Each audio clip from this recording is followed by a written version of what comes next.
All right, so as I mentioned, this is next, the motor mount plate. I just happen to have this steel plate. I'm gonna cut a chunk out and we'll start shaping it up.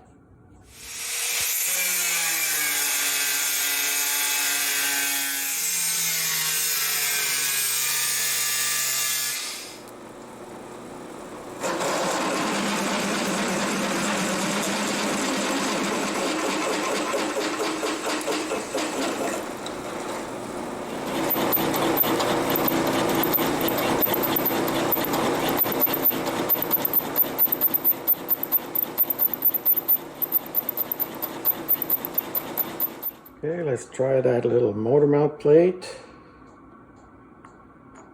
Perfect fit. So I'm quite satisfied with that. That's gonna go here just like this. All right, so it's time for me to drill these holes. Then I'm gonna have to drill 4 more holes that will actually grab on to that little motor. That should be fine. Right about now, you're probably wondering, how is he going to mark the spots for those little screw holes into the mounting plate? Well, here's a thought. These are called transfer punches. What you do is you put them in the hole and you're able to make just a little tap on them, and they come in various sizes, and that gives you your punch mark. See, it's going right through. Now, in order to do that, I had to take all the motor screws off. It's not coming apart, don't worry. And so in order to do this, I need to locate this correctly, right? So put this on my bench block. If you don't have a bench block yet, I really suggest you make one for yourself. I believe I posted a video about that, and it's a very useful tool. Put your pins on them and all kinds of stuff until you really need it sometime. But usually they're made with different sizes to help you drill perpendicular to your part, and you can tap with them, all kinds of stuff. Okay, we'll put that down here, and we'll just make a quick mark that this is our corner. All right, now I already know that this electric port has to face out, so I'll put that here. We already have our hole, and that's fitted to our motor. So all we had to do is square it. That's it. Okay, so now we're square.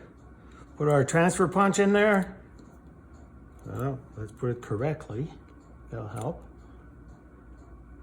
Hold apart. Just a little tap. Don't go crazy. You'll just dull the end. Okay, another one. 2 more.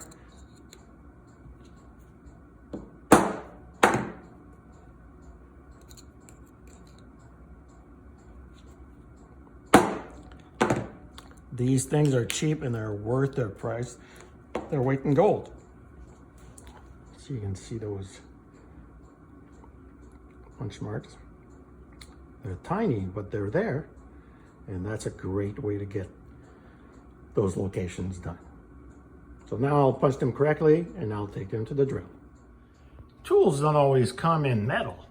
When I buy stuff from KBC Tools, they have sent me one of these decimal equivalent conversion charts, and they're really useful. Like if you're using letter drill bits, number drill bits, or imperial, of course, 1/4 inch, that sort of thing, or in millimeter.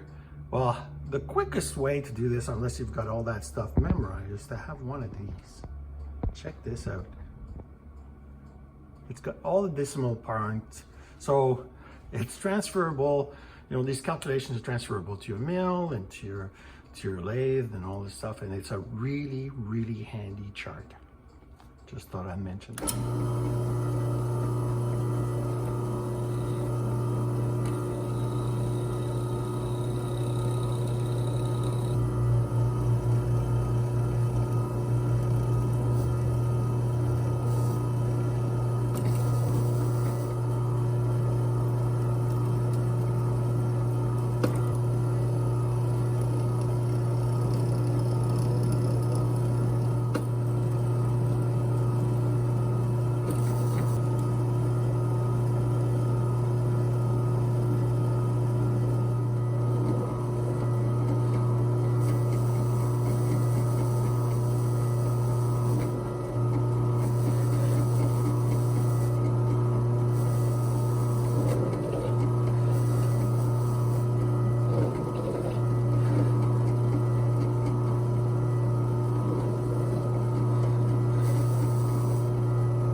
Okay, I was just at the bench and measured that there is a variance between the edge and the center of about a thousandths and a half, so which is 1/1000 and 5/10.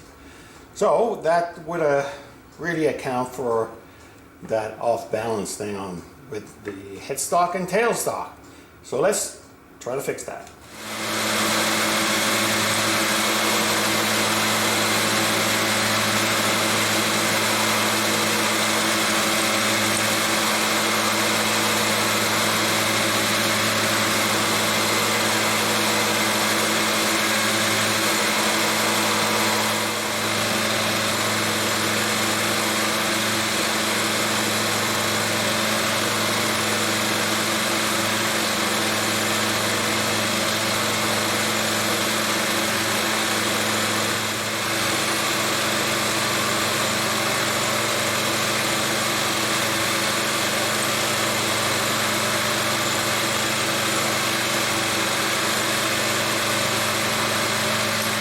By far the best part of owning a surface grinder is getting this kind of result. Wow. So now that this surface is flat, I should bring the headstock and the tailstock and try them out for fit. So I've got them on now, and we still have that rocking effect happening. The headstock's doing it as well, but not quite as much. So I think I'm going to start with taking these here and running the surface grinder over top of them.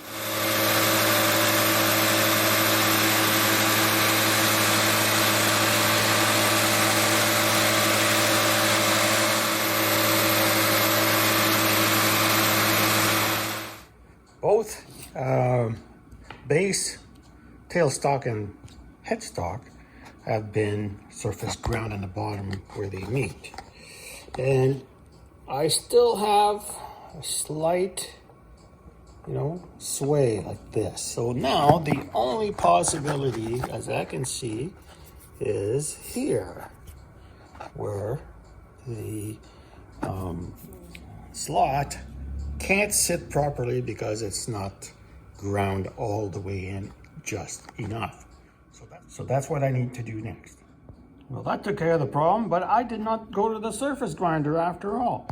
I ended up using a couple of diamond files, and that worked fine. Just took it really slow and got a really, really nice fit. So now I'm going to move on to the headstock, fix that, and then proceed to the next task. Now, I've spared you the atrocity of getting all these little bolts in there, but that is completed. So now the motor mount is holding the motor. It's working very well. It's extremely sturdy. We don't need to think about that anymore. Now there's a lot of additional processes that we have to complete for this project before it's finished. Now, for one thing, a very important part of this is getting spindles made for that. Now it sounds simple, but there's a lot of considerations at play. Number one, here we have what's going to be the spindle's pulley, and we have to machine this bearing into this pulley, clearly. And as you see, the diameter, the internal diameter of this stuff is smaller than the hole for our spindle. So there's going to be multiple steps there. We also have to make sure that the pulleys mesh with this belt. The bolts have been selected for the T-nuts, but they're too long, so they need to be shortened. And of course, we need some to make some T-nuts. Is that all right? Fair enough. That sounds like a bit, but is there anything else? Well, there is. This motor controller here needs to be affixed to this fixture, and that'll be another process altogether. All right, so let's get started with the spindles, which are the main component of this whole thing.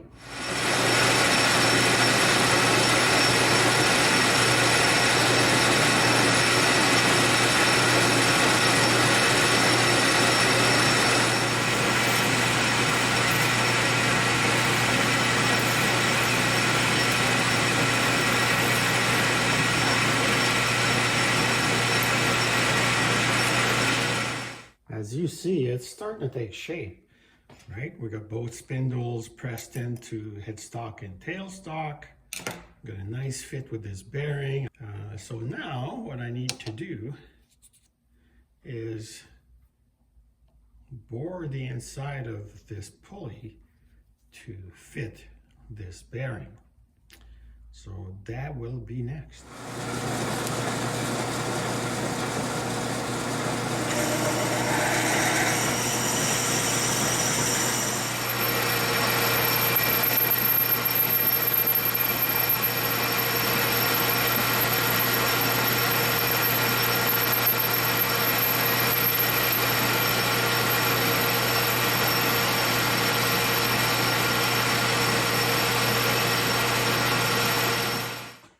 Well, that bearing went in perfectly. I will put this in here and then I will move on from there. Here's my here's my drive dog. I have to admit it's a little long, so I'll cut it longer than I need and I can adjust it later. There we go. All right, so this is how long I've cut it. It's about an inch or so. And now we're gonna move on to the next part. All right, so now we need to know where to create the flat spot for the screw to hold it. So now we're going to go to the mill and carve this out.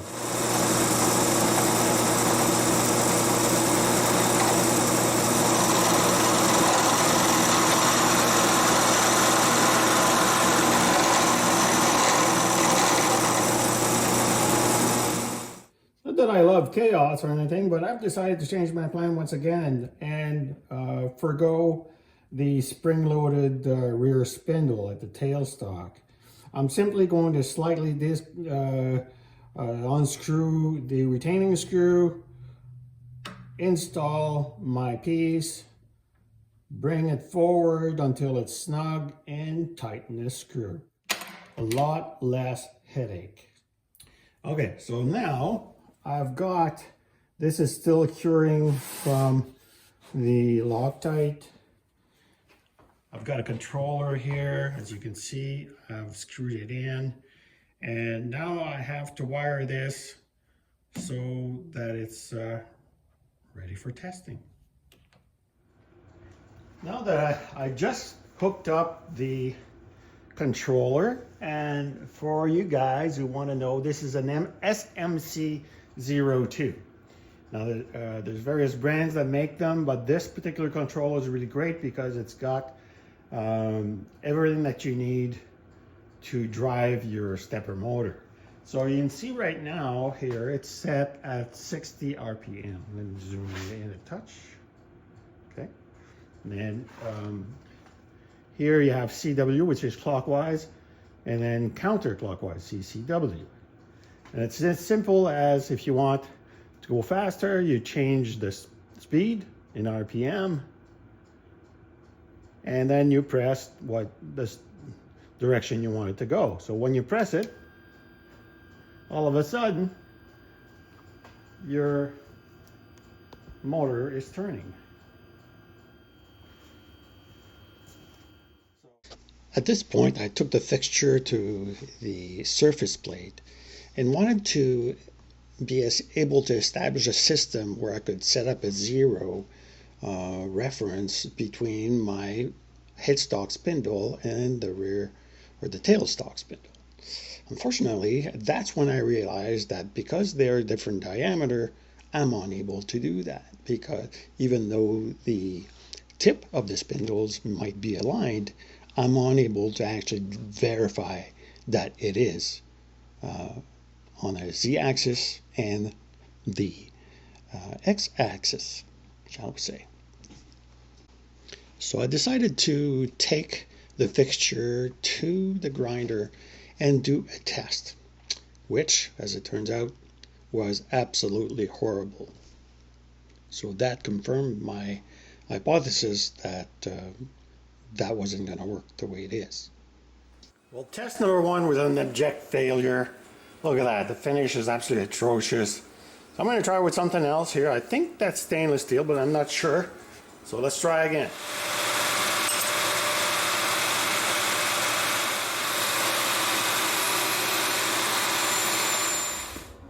Okay, here I am at the surface plate, and this is after a couple of changes that I did off of camera. This piece here that I ground earlier ended up with having a taper. And it's a pretty significant taper over such a short length. I think it's around, 7 or 8 thousand. So not cool at all. So I thought, okay, fair enough. I don't want to completely change the whole system. I'd have to start from scratch. And so essentially what I've done is reduce the size of these spindles so that way I can measure the top, and for height and the distance from this edge. So now I'm thinking of actually making a system in order to be able to adjust the up and down and side to side. And to do that, I'm going to drill 2 holes here so that I could get the up and down adjustment. Here, where I have this tightening screw, I'm going to put 2 in order to get the sideways movement. And that should help me do it. Make quick work of drilling and tapping those full holes. Now I've got my test indicator on my headstock spindle, and that's going to be my reference all the time. So let's see how easy it is to actually align the rear spindle using these 4 bolts. Okay, we're at 0, and now we're at minus 5,000. So let's see what we can do here. Take the rear one, see if we can lift it. Oh.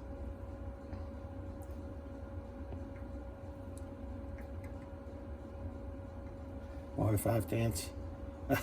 That's almost acceptable, but I would rather have 0 than 5/10. Not quite what I wanted, but let's see if I can resolve this issue by maybe turning the rear spindle a touch. Okay.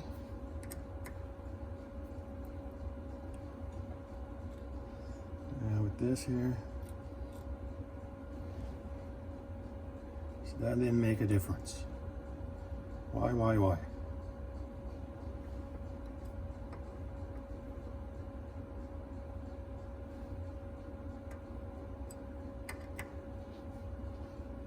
So what if I push the spindle forward a touch to loosen everything up? Seems like there might be a slight. Okay, all right, let's go there. Interesting. So there might have been a little bit of more play at the back of my rear spindle, which allows it to go up like that a little touch more. So let's go back here, find our 0. Yes, okay, great. So now I'm above the 0. Now this should be able to take the rest of the difference here using the front screw. Sure enough, look at that, just like that. Now let's set the test indicator in order to do the side to side. Okay, I've got the test indicator adjusted. We got our 0 from the headstock spindle, and I can visually see that the rear spindle is off laterally. So we are off by almost 7,000. So now we need to move the spindle that way, the tip of it. So we'll loosen the ease up real nice. And now we'll tackle the front because that's what's got to move. And see how much movement we can get out of this. Don't have a whole lot of slack here, but that's all we need. We needed 7,000, so here we are. Let's go back to the headstock. That's 0. Okay, and there we are. So maybe I should try to take this piece back to the surface grinder and see if I can get it back to straight.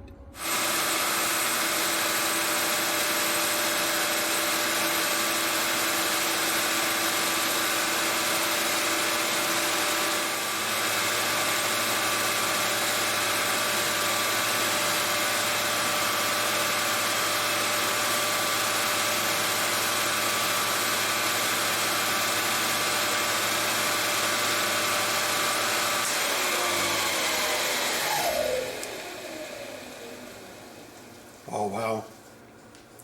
Okay, so great. Now we're going to go to the bench and see how we did. Okay, so now I'm at the bench. I've already made the calculation, but I'm going to go through them again with you. The headstock diameter is 562 thousandths and 6/10. Tailstock diameter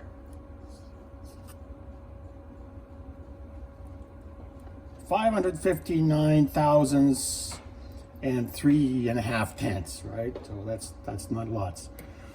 So when you make the when you do the calculations, it comes up with a difference of 9/10 per inch, which means I have a taper, and I of course I do have a taper. The taper is 2 thousandths and 3/10 over this distance here.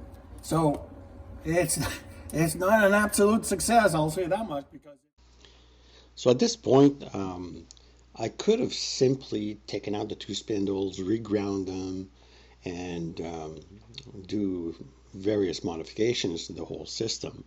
But I decided instead to take this opportunity to use the current layout and see if I could improve upon that by doing another test regrind. So that's what I did. just came back from the grinder to do another test run to see if I could reduce the amount of, difference over the length of my workpiece. And I've got it down to 0.2 of 1/1000 of an inch over per inch. Okay, so over 2 3/4 or 2 3/8 of an inch, the length of this material, I've got a difference of 0.6 of 1/1000 of an inch in diameter. So I think I could live with that. I would rather have it better, but I would like it, I think I would like it better, but I think I can live with it. So now you gotta wonder, okay, how did I achieve this? Well, I figured that the diameter of my spindle at the headstock is 1/1000 of an inch larger than the tailstock spindle. So if it's larger, I thought, well, okay, I'll raise the tailstock spindle. Well, that did not have the appropriate effect. So then I was like, fair enough, I'll just lower it. And as it happens, for some odd reason, okay, when I'm at 0 here at the headstock, because that's my reference, if I come over here, this is lower by exactly 1/1000 of an inch, which is really counterintuitive, because I thought that since this spindle is smaller by 1/1000 of an inch, that it wouldn't work, but I guess it does. I mean, I guess logically speaking, if this is smaller than the headstock spindle, then it should be lower in order to align. Probably by, what, 0.5 of 1/1000? So maybe that's maybe that's the formula I need to adopt in order to get the perfect alignment. Now the difference currently is that I only adjusted the height and I did not adjust the sideways pressure on this thing, so they're even, you know, 0 to 0. So perhaps I need to adjust that as well in order to achieve the concentricity that I want. But I think for the sake of the exercise, I'm gonna call it even and say I'm done. At some point you gotta say you're done. So I am done. If I encounter some sort of job that I need even better accuracy than this, then I'll have to either modify this or buy a $10,000 unit from Herrick, which I would rather not do. Here's a quick update at the very end of this project. Honestly, I thought I was going to leave it as it was, but I just couldn't do it. So I'm now able to achieve 0-10, like a perfect alignment, sideways and vertical and horizontal, say. And how did I do that? Well, quite simply, I left this adjustment arrangement here, but I changed the spindles. Let me take it out and show you. So what I did is I made new spindles. And these ones are actually identical. Like there's right down to 1/10 of a thousandths. They're identical.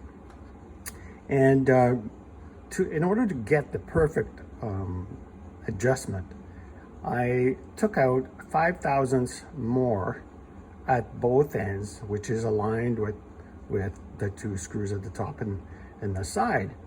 And what this does is it allows me to get a perfect alignment every time. So regardless of where I put my headstock, and I get my 0 there, and wherever I put the tailstock, I can go and do a real-time comparison and get it right down to 0. And really, that's how I resolved the issue. I was going to redesign the whole thing, remake the headstock, tailstock, and I thought, no, there's got to be a way to do this without all the hassles. And that's what it came down to. So if you're going to do this, don't forget to do that to the rear spindle, the tailstock. Anyway, I hope you enjoyed the videos. Please like and subscribe. Leave me a comment if you can. Always like to hear from you. Take care and Merry Christmas.